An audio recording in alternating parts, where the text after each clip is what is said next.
یہ گولی کس نے, یعنی کون ذمہ دار ہے اس کا, کیونکہ ہمارے میں تو کسی نے گولی نہیں چلائی.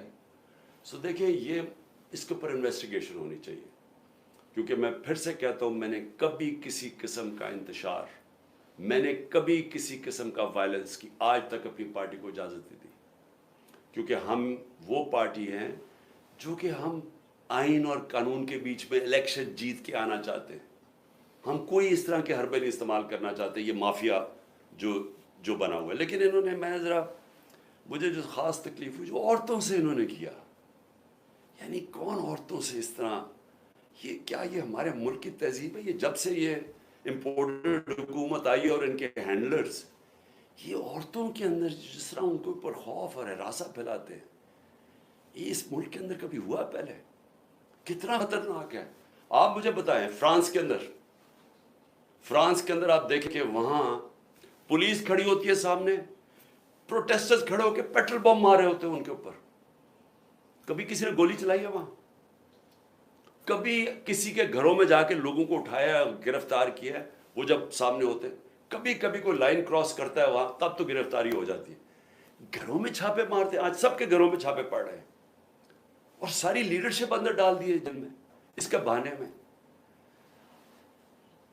اور پھر مجھے یہ ذرا سمجھائیں کہ ٹی وی کے اوپر کیسے ایک دم میڈیا پہ کلیمپ ڈاؤن ہو گیا. جیسے ہی مجھے گرفتار کیا سارے میڈیا پہ سینسرشپ, صرف ایک سرکاری ورژن چلا جا رہا تھا, اور وہ ہمیں پتہ کدھر سے آ رہا تھا, ہینڈلرز ان کا ورژن چل رہا تھا. چاہے جو بھی چینل ہو جو کہ پہلے ہمیں دکھاتی تھی, سب چینلز ایک ہی چلانے شروع ہو گئے کہ جی شر پسند ہیں پی ٹی آئی ہے, ایک ہی چیز چلنی شروع ہو گئی. ہمیں پتہ ہے کدھر سے فیڈ ہے. ایک تو انہوں میں عقل بھی اتنی نہیں ہے کہ تھوڑی سی عقل استعمال کرو, سب کو ایک ہی فیڈ دے رہے تھے یہ کہ شر پسند ہیں, یہ ہیں, انہوں نے وہ کیا. اور اس کے بعد میڈیا کے اوپر کلیمپ ڈاؤن کے چینلز کے اوپر پڑ گئے. اس کے علاوہ اب مجھے یہ سمجھائیں کہ عمران ریاض خان کدھر غائب کیا ہوا ہے؟ کیا اس کا قصور یہ ہے کہ وہ اس امپورٹڈ حکومت اور اس کی لائن پہ چلتا نہیں ہے؟ کیا اس کا یہ قصور ہے؟ اس لیے وہ پہلے اسے اٹھایا, اسے غائب کر دیا. اور مجھے خطرہ ہے, میں سب کے سامنے کہنا چاہتا ہوں, اس کے اوپر تشدد کریں گے, کیونکہ ہمارے کئی لوگوں کے اوپر, اعظم سواتی اور میں کئی لوگوں کو بتاؤں گا, علی امین, ان کے اوپر انہوں نے تشدد کیا. اور مجھے خوف ہے کہ اس کے اوپر بھی تشدد کریں گے, کیونکہ عمران ریاض آخر میں کہہ رہا تھا, ایئرپورٹ جا رہا تھا, ملک چھوڑ کے جا رہا تھا, جب اس کو ایئرپورٹ سے پکڑا ہے, اس کو بھی خوف تھا کہ ارشد شریف سے جو ہوا ہے وہی لوگ اسی سے وہی کریں گے, اور اس کو اب جیل میں رکھا ہوا. میں ساری قوم کو کہنا چاہتا ہوں, آپ کو سب کو اپنی آواز اٹھانی چاہیے کہ ایک صحافی کے پیچھے جس کی سب سے زیادہ ویورشپ ہے, اس کی یوٹیوب پہ ویورشپ دیکھیں, اس کو ٹی وی چینل میں نہیں کام کرنے دیتے کیونکہ یہ ان کی لائن فالو نہیں کرتا. اس کے اوپر اس کو خطرہ یہ ہے کہ یا اس کے اوپر بڑا تشدد کریں گے, اور ہمیں یہ بھی ڈر ہے کہ اس کو مار نہ دے, کیونکہ ابھی تک وہ پولیس کہہ رہی ہے جی ہمیں نہیں پتا وہ کدھر گیا. ہمیں پتا ہے وہ کدھر ہے, مجھے پتا ہے وہ کدھر ہے, اور اس کے اوپر کچھ ہوا تو پھر یہ لوگ ذمہ دار ہوں گے, وہی جنہوں نے ارشد شریف کا قتل کیا تھا, جو ذمہ دار ہیں میرے اوپر, جنہوں نے قاتلانہ حملہ کروایا تھا. پھر اس کو بھی اٹھا کے لے گئے, اور یا مقبول خان کو, بزرگ آدمی ہے, یعنی ٹھیک ہے وہ اس کی اپنا رائے ہے, اس کی اپنی فالوئنگ ہے, کیونکہ وہ آپ کی آفیشیل لائن کے ساتھ نہیں ہے, کیونکہ وہ بھیڑ بکریوں کی طرح آپ کی لائن پہ نہیں چل رہا, کیونکہ وہ کنٹرول نہیں ہے, اس کو اٹھا کے لے گئے. آفتاب اقبال کو پکڑ کے لے گئے, اس کو ذرا چھوڑ دیا, لیکن اس کو بھی اٹھا کے لے گئے. اس کی تو لائن ہی کچھ اور ہے, لیکن کیونکہ شاید اس نے عمران خان کے لیے کوئی پروگرام کر دیا ہوگا. یعنی یہ ایسی فیشزم, مجھے تو یہ نہیں سمجھ آتی کہ یہ کون سے ملک میں, کس جمہوریت کے اندر یہ تماشے ہو رہے ہیں, یعنی جس طرح کا ظلم ہو رہا ہے. اس کے بعد جب پبلک کا ریاکشن آیا, تو یہ پبلک کا ریاکشن سے بہت زیادہ آنا تھا. جہاں تک مجھے پتہ ہے اوورسیز پاکستانی, وہاں تو ہم نے کچھ نہیں نہ کیا, وہاں تو ہمارا کوئی پی ٹی آئی کا ورکر نہیں تھا. آپ دیکھیں کہ بیرون ملک پاکستانی جو سب سے بڑا اثاثہ اس ملک کا، جس کی وجہ سے انشاءاللہ پاکستان اٹھے گا، ہمیں کوئی IMF نہیں اٹھائے گا، کوئی جو ہمارے دوست ملک ہیں ان سے بھیک مانگ کے نہیں، یہ اٹھائیں گے ہمیں. ان کا ریاکشن دیکھیں کیسا ہے، ایک دم نکلے ہیں وہ لوگ. اور وہ کیوں نکلے ہیں؟ کیونکہ وہاں ان کو پتا ہے کہ ایسی حرکتیں جمہوریت میں نہیں ہوتی، آزاد ملکوں میں ایسی حرکتیں نہیں ہوتی. وہ باہر بیٹھے ہوئے ہیں، میں بات کر رہا ہوں مغرب میں، امریکہ میں، انگلینڈ میں، یورپ میں، پرائے ملک ہیں. ان کو اس ملک سے زیادہ آزادی ہے، وہاں وہ زیادہ آزاد ہیں کیونکہ وہاں رول آف لا ہے. ان کے حقوق کی حفاظت کرتے ہیں وہاں کے قوانین اور ان کی عدلیہ. وہ آزاد لوگ ہیں، اس لیے وہ بول رہے ہیں. یہاں انہوں نے اتنا خوف اور ہراساں پھیلا کے، ڈرا کے، ڈنڈے مار مار کے لوگوں کو سمجھ رہے کہ کنٹرول کر لیں گے. میں آج پھر سے یاد کرانا چاہتا ہوں ایسٹ پاکستان کا. میری زندگی میں ہوا ایسٹ پاکستان. مارچ 1971 کے اندر میں وہاں میچ کھیلنے گیا تھا ایسٹ پاکستان کی انڈر-19 کے خلاف. ہمارا جو جہاز واپس آیا تھا وہ آخری جہاز تھا. مجھے ابھی بھی یاد ہے کہ کتنی نفرت ہو گئی تھی پاکستان کے خلاف. ہمیں تو یہ پتہ ہی نہیں تھا. اسی طرح جس طرح آج میڈیا کنٹرول کر رہے ہیں تب یہ میڈیا کنٹرول کر رہے تھے. فرق یہ ہے کہ آج سوشل میڈیا ہے اور انہوں نے سوشل میڈیا ہی بند کر دیا. اس دوران کیونکہ یہ اپنا ورژن دینا چاہتے تھے کہ شر پسند اور بتانا چاہتے تھے، انہوں نے سوشل میڈیا بند کر دیا. فیس بک، ٹویٹر. ملک کو کتنا نقصان ہوا صرف اس لیے کہ جناب عمران خان کو پکڑنا تھا تو ریاکشن انہوں نے نہیں دکھانا تھا کہ اس کا ریاکشن کیا ہے. تو ایسٹ پاکستان میں یہی ہوا تھا. ہمیں یہاں کنٹرول میڈیا، پاکستان ٹائمز، ہمیں یہاں PTV تھا. وہ میں تو انگلینڈ گیا پڑھنے کے لیے، ادھر مجھے پتا چلا وہاں کیا ہوا ہے. آج ہمیں سمجھنا چاہیے کہ ایسٹ پاکستان کے لوگوں سے اتنا بڑا ظلم ہوا. ان کی جو پارٹی الیکشن جیتی ہے، جس کو پرائم منسٹر بننا، ملک گوا دیا، تباہ کروا دیے. 90,000 ہمارے فوجی قیدی بن گئے. ملک کو نقصان آپ اندازہ بھی نہیں لگا سکتے کتنا ہوا. بند کمروں میں فیصلے ہوتے ہیں، چھوٹے سے تھوڑے سے لوگ بیٹھ جاتے ہیں جن کو پتہ ہی نہیں باقی دنیا کیسے چلتی ہے، وہاں بیٹھ کے فیصلے کر لیتے ہیں. کیا ان فیصلوں کا نقصان ہوتا ہے وہ بھی نہیں پتہ چلنے دیتے. ان کی جب حمود الرحمان رپورٹ لکھی گئی پاکستان میں شائع نہیں ہونے دی. وہ اتنی طاقت تھی ان کی. 25 سال کے بعد ہندوستان میں شائع ہوتی ہے. ملک ایسے نہیں چلتے. اور میں ذرا ISPR صاحب ذرا تھوڑا سا، آپ نے کوئی پیچھے میں جب جیل میں تھا باتیں کی، میں ان کے کوئی جواب دینا چاہتا ہوں آپ کو. دیکھیں آپ نے ایسی باتیں کی کہ سب سے پہلے کہا جی میں دوگلا ہوں، کہ میں ایک طرف کہتا ہوں فوج میری ہے اور دوسری طرف میں اس کی تنقید کرتا ہوں یا جو بھی برا بھلا کہتا ہوں. آپ نے کہا کبھی فوج کو دشمن نے اتنا نقصان نہیں پہنچایا جتنے میں نے پہنچایا. دوسرا آپ نے ریمارک پاس کیا. اور تیسرا آپ نے کہا کہ ہم اب کرش کریں گے ان کو. دیکھیں ISPR صاحب میری ذرا غور سے بات سنیں. آپ جب پیدا بھی نہیں نہ ہوئے تھے تب میں اپنے ملک کو دنیا میں ریپرزینٹ کرتا تھا. میں نے اپنے ملک کا دنیا کے اندر سر اوپر کیا، عزت دلوائی اپنے ملک کو. اٹھا کے دیکھ لیں، آپ بھول گئے ہوں، آپ پیدا نہیں ہوئے ہوں گے، ذرا پتہ چلوا لیں کہ عمران خان نے کیا پاکستان کی دنیا میں عزت اوپر کی یا نیچے کی. اور آپ کو یہ پتہ ہونا چاہیے کہ جب وار آن ٹیرر ہوئی اور جو پاکستان کی مٹی پلیت ہوئی دنیا میں کہ ہمارا کیا جی فوج دوگلی ہے، کیونکہ تب مشرف کا مارشل لا تھا، یہ ہمارے سے جھوٹ بولتی ہے، کرتی کچھ ہے، کہتی کچھ ہے، ڈالرز ہمارے سے لیتی ہے اور دوگلی گیم کھیلتی ہے. ڈبل گیم، دوگلا تب نام استعمال ہوتا تھا. پاکستان کو ورڈ ہی دوگلا استعمال کرتے تھے، ڈبل گیم کا نام کرتے تھے. ذرا انٹرنیشنل میڈیا دیکھیں، کس نے اپنی فوج کو سب سے زیادہ جس کی حفاظت کی؟ کس نے اپنی فوج کے ساتھ انٹرنیشنل میڈیا پہ کھڑا ہوا؟ جب اسامہ بن لادن، جب وہ ایبٹ آباد میں جو وہ حادثہ ہوا، آپ کو پتہ ہے بیرون ملک پاکستانیوں کے اوپر جو گزری آپ اندازہ نہیں لگا سکتے.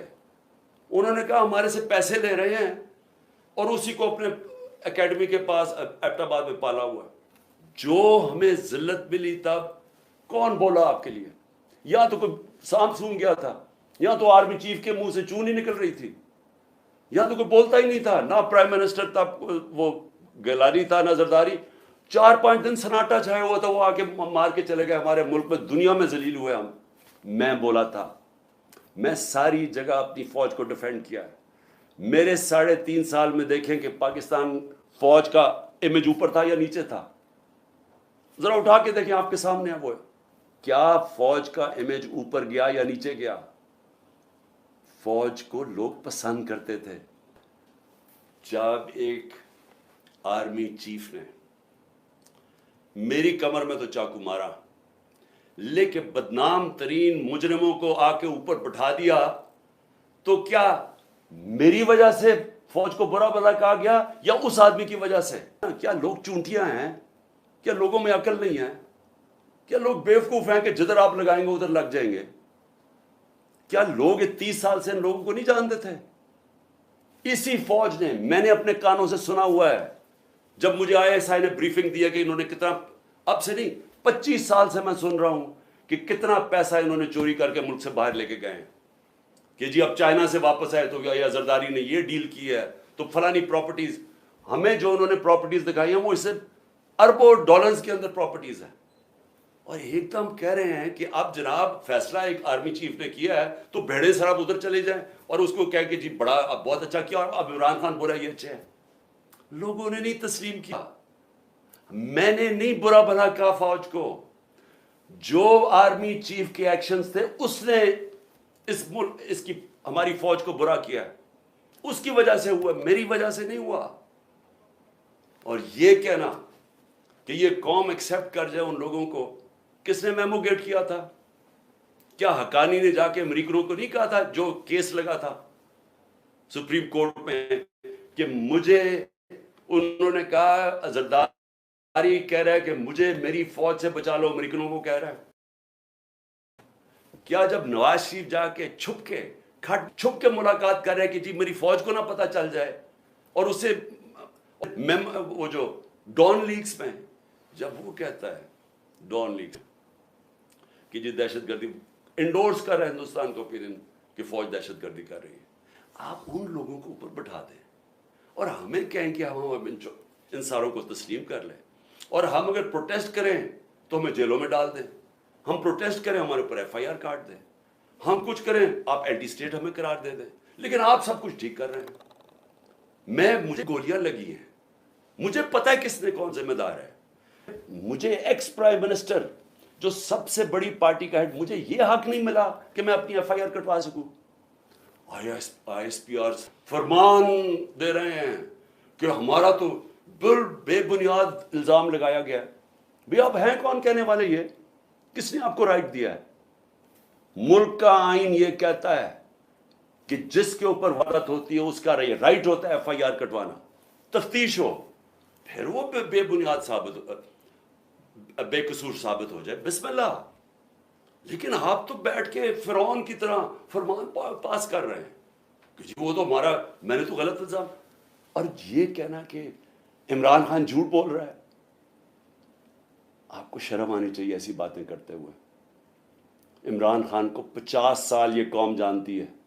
اس قوم کی تاریخ میں اگر کسی ایک آدمی کو اس قوم نے سب سے زیادہ پیسہ دیا ہے، جو سب سے زیادہ خیراتی کام، وہ عمران خان کر رہا ہے.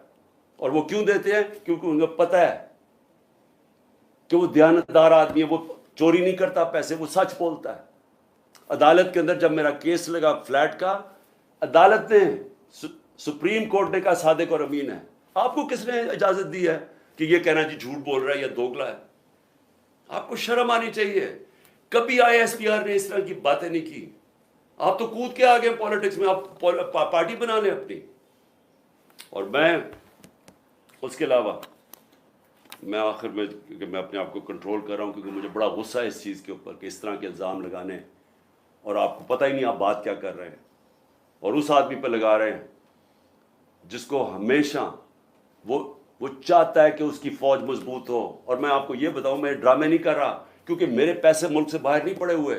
میری کچھ میں نے بھاگ کے میرے اوپر 145 کیسز سے ملک چھوڑ کے باہر نہیں بھاگا. میں نے یہ نہیں کہا کہ مجھے ای سی ایل پہ نہ ڈالنا.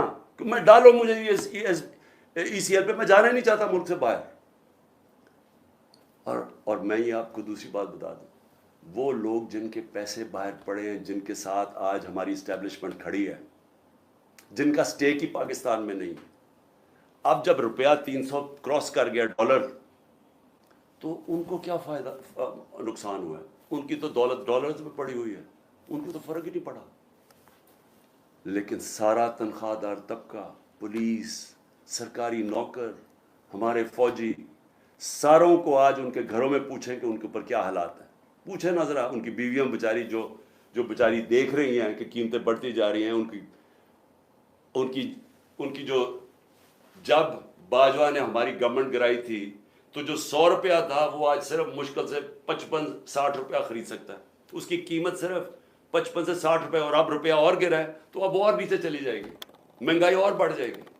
کون ذمہ دار ہے اس کا؟ عمران خان ذمہ دار نہیں ہے. آج جس آدمی نے سازش کر کے گرایا وہ ذمہ دار ہے. اور اگر آپ میں برداشت ہو تنقید کی, کیونکہ تنقید سے اصلاحات ہو, معاشرے سے, ادارے سے, ایک انسان, آپ تنقید ختم کر دیں وہ مر جاتا ہے. سوویت یونین کیوں ٹوٹی؟ کیونکہ وہاں تنقید ختم تھی. وہاں بھی اسی طرح کے جس طرح آپ آج کل حرکتیں کر رہے ہیں کہ جو منہ کھولتا ہے اس کے اوپر پڑ جاتے ہیں, وہاں بھی یہی ہو رہا ہے, ہو رہا تھا, وہ ٹوٹ گیا. جو بھی معاشرہ آگے بڑھتا ہے اس کے اندر تنقید کی اجازت ہوتی ہے. ہم اپنے بچوں کی تنقید کرتے ہیں. یہ میں دوگلا نہیں ہوں. اگر میں اپنے بچوں کی تنقید, میں ان سے پیار کرتا ہوں, اپنے بچوں سے ان کی اصلاحات کے لیے تنقید کرتا ہوں. یہ کوئی فرعونیت ہی نہیں ہے کہ آپ ہماری ضرورت نہیں, ہم کوئی آپ کی کمی ہے کہ ہم تنقید نہیں کر سکتے, کہ ہم تنقید کریں گے تو جناب ہم اینٹی اسٹیٹ ہو گئے, غداری کا پرچہ ہو گیا. اور دیکھیں ہو کیا رہا ہے.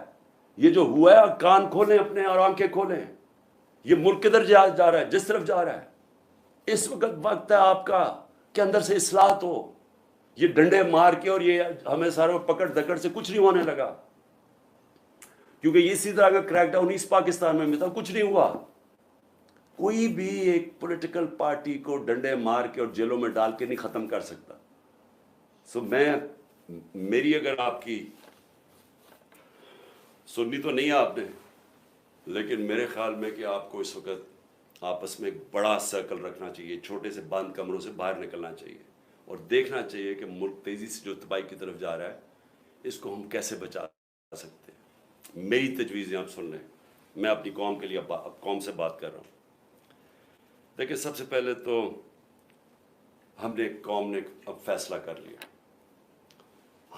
ہم یہ غلامی قبول نہیں کرتے.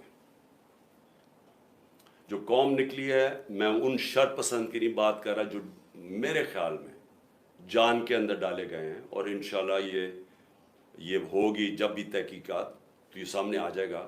کیونکہ یا تو ہماری تاریخ ہوتی نا کہ ہم یہ اس طرح کے گولیاں چلا رہے ہوتے یا کچھ کر رہے ہوتے, جلا گھراؤ کر رہے ہوتے, تو اس کی تو 27 سال میں تاریخ ہونی چاہیے تھی. یہ ایک دم کیا ہوا ہے؟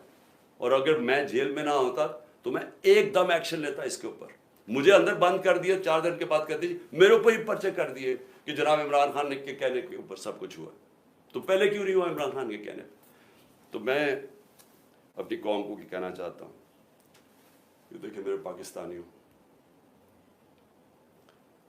ہم نے ہر صورت اپنے آپ کو آزاد کرنا ہے. یہ جو غلامی کی زندگی ہے یہ کوئی زندگی نہیں ہے. یہ جس زندگی کے اندر آپ کی کوئی عزت ہی نہیں ہے, آپ کے کوئی حقوق ہی نہیں ہے. طاقتور جو مرضی چاہے کر سکتا ہے, ظلم ہمارے پہ کرتا ہے, کیسز ہی ہمارے پہ کر دیتا ہے. اب سارے کیسز ہمارے پہ ہو گئے. یہ لوگ کون مرے ہیں خیر مجھے تو ابھی تک پتہ نہیں, کئی درجنوں لوگ بیچارے شہید ہوئے ہیں, اور کوئی کسی کے پاس ہتھیار نہیں تھا جس کو شہید کیا. تو ایک تو میں یہ بھی آج کہہ دوں کہ ہر جو بھی، میں اپنی ساری پارٹی کو کہہ رہا ہوں کہ سب نے جو ان کے گھروں میں جانا ہے، جن کو گولیاں لگیں، جو شہید ہوئے، ان سب کے گھروں میں جانا ہے. میں انشاءاللہ ان کے لیے پیسے اکٹھے کروں گا. ہم نے ان سب کے لیے، ہم ان کے گھر والوں کا دھیان رکھیں گے، کیونکہ یہ سب جو میں جانتا ہوں نکلے حقیقی آزادی کے لیے.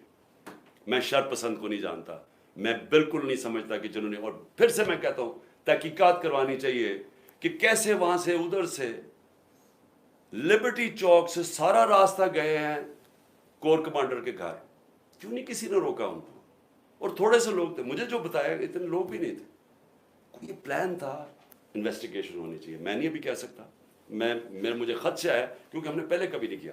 تو میں سب سے پہلے اپنی ساری قوم کو اب یہ کہنا چاہتا ہوں کہ کل 5:30 بجے، یہ بڑا غور سے سننا ہے میری بات. آپ کل 5:30 بجے آپ نے، اور میں خاص طور پہ اپنی آپ خواتین کو کہہ رہا ہوں، کیونکہ مجھے جو اصل نظر آ رہا ہے کہ گھروں کے اندر انقلاب آ گیا. ہماری خواتین سمجھ بیٹھی ہیں کہ ملک تباہی کی طرف جا رہا ہے، اور شاید کیونکہ ان کا گھر کا وہ دیکھ رہی ہے کہ کتنے پیسے میں کتنا سودا آتا ہے، وہی تو وہ تباہی 1 سال میں جو ہوا ہے. لیکن ویسے بھی انقلاب ہمیشہ یوتھ اور خواتین لے کے آتی ہے. تو میں اپنی خواتین کو کہنا چاہتا ہوں اور اپنے بزرگوں کو کہ آپ نے صرف میری آج غور سے بات سنی. اپنے گھر سے اپنے باہر نکلنا ہے. آپ کی گلی کے آخر میں یا آپ کی گاؤں یا گلی کے آخر میں آپ نے صرف نکل کے ایک اپنے ہاتھ سے لکھ کے ایک پلے کارڈ جس میں ہونا چاہیے حقیقی آزادی، اوپر حقیقی آزادی، اور نیچے آئین بچاؤ پاکستان بچاؤ. کیونکہ آئین ہوتا ہے تو اگر آئین ہوگا تو ملک بھی ہوگا اور آزادی بھی ہوگی. تو یہ آپ نے صرف حقیقی آزادی، آئین بچاؤ پاکستان بچاؤ ایک پلے کارڈ پہ رکھے. آپ نے صرف اپنی گلی سے نکل کے کھڑے ہو جانا ہے 1 گھنٹے کے لیے، میرے لیے، اپنے ملک کے لیے. 5:30 سے 6:30 تک آپ نے نکلنا ہے کل. اور اس کے علاوہ میں اپنے جدھر سے میں نے جلسہ کرنا تھا مرید کے سے میں شروع کر رہا تھا اپنے جلسوں کی کیمپین، لیکن بیچ میں مجھے پکڑ لیا انہوں نے. تو میں بدھ سے پھر پچھلے مرید کے سے شروع کروں گا، اور اس کے بعد میں اپنے اگلے جلسوں کی کیمپین اناؤنس کروں گا. تو میرے پاکستانیوں، آزادی کبھی بھی آسانی سے نہیں ملتی. آزادی چھیننی پڑتی ہے، قربانیاں دینی پڑتی ہیں. یہ ہے آزادی کی ہماری جد و جہد، یہ جہاد ہے. میں یہ چاہتا ہوں کہ ایک تو آپ نے کل بہت ضروری نکلنا ہے، بتانا ہے کہ زندہ قوم ہے، ہم آزادی چاہتے ہیں. صرف اپنی گلی سے باہر، اپنے گاؤں سے جدھر بھی ہیں، نکل کے جمع ہو کے اکٹھے کھڑے ہو کے پلے کارڈز پہ کہنا ہے حقیقی آزادی، آئین بچاؤ ملک بچاؤ. دوسری چیز کہ میں یہ اب چاہتا ہوں ساروں سے، سب کو، اب میں سب کو کہہ رہا ہوں، میں سب سے پہلے اپنے پولیس والوں کو کہہ رہا ہوں کہ دیکھیں آگے سے جو پولیس کے افسران ہیں، ان کو جب پیغام آتا ہے نا، وہ جی چڑیا گھر سے یا پارا سے پلان آ گیا کہ جی آپ نے یہ، تھوڑا سا ذرا خوف خدا اپنے اندر پیدا کریں. رزق اللہ کے ہاتھ میں، زندگی موت اللہ کے ہاتھ میں، عزت ذلت اللہ کے ہاتھ میں. انسان آپ کو کچھ نہیں دے سکتا. جب یہ آپ کو ناجائز کام کے لیے ہینڈلرز کال کرتے ہیں، ان کو کہیں میں نہیں کروں گا. اللہ، لا الہ الا اللہ، کوئی خدا نہیں ہے اس کے علاوہ. یہ ہینڈلرز کوئی خدا نہیں ہے. یہ ڈرا کے دھمکا کے جو آپ سے کام کرو، کہ میں نہیں کرتا.